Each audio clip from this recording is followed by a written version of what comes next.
تو عبداللہ بن مبارک فرماتے ہیں فرض حج کر لیا، نفل کرنے جا رہا تھا، 300 دینار پاس تھے، میں پہنچ گیا کوفے تک، وہاں سے جا کر کے کچھ سامان خریدنا تھا، احرام خریدنا تھا، ضرورت کی چیزیں، دوست بھی ساتھ تھے، کہتے ہیں یار میرے جلدی تھک گئے، خریداری کر کے وہ چلے گئے، میں شام تک رکا، بڑا تھک گیا تو سوچا اتنی لمبی چوڑی خریداری کیا تو جھیل تھی پاس، میں نے کہا وہاں جا کے ذرا ٹھنڈی ہوا لیتا ہوں، کہتے میں اس طرف گیا، رات کا اندھیرا تھا، مری ہوئی بھینس پڑی تھی، یہ کچھ 700-800 سال پہلے کی بات عرض کر لوں، کہتے ہیں مری ہوئی بھینس پڑی تھی، ایک عورت کالے برقعے میں نقاب پوش آئی اور اس بی بی نے مری ہوئی بھینس کا خنجر سے گوشت کاٹا، تھیلے میں ڈالا اور دوڑی، کہتے ہیں میرے ذہن کے اندر خیال آیا کہ بی بی کوئی ہوٹل چلاتی ہے اور مردہ جانور کا گوشت لوگوں کو کھلاتی ہے، ویسے تو جاسوسی منع ہے، اس نیت سے کہ مسلمانوں کو بچاؤں اس کے پیچھے ہو لیا،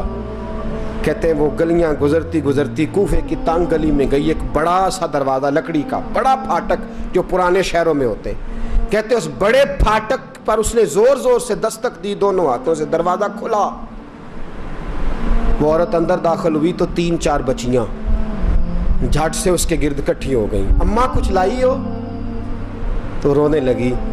کہنے لگی میں کچھ نہیں لا سکی، کہنے لگی یہ مردہ جانور کا گوشت ہے، اور حضور نے فرمایا جب مرنے لگو تو مردار کھا کے بھی جان بچا لو، اب میں دیکھتی ہوں تم سے کھڑا نہیں ہوا جاتا، نہ کھاؤ گی تو گر پڑو گی، یہ مردہ ہی ہے پکا لو، کہتے ہیں اگلے لفظ اس عورت نے کہے تو میں باہر کھڑا چیخنے لگا، وہ کہنے لگی ہم سید زادیاں ہیں، صدقہ زکوٰۃ کھا نہیں سکتی، اور سب روگاں دا روگ محمد، جس دا نام غریبی، کنڈ ولا کے لنگ جاندے سب دوست یار قریبی، سید ہیں،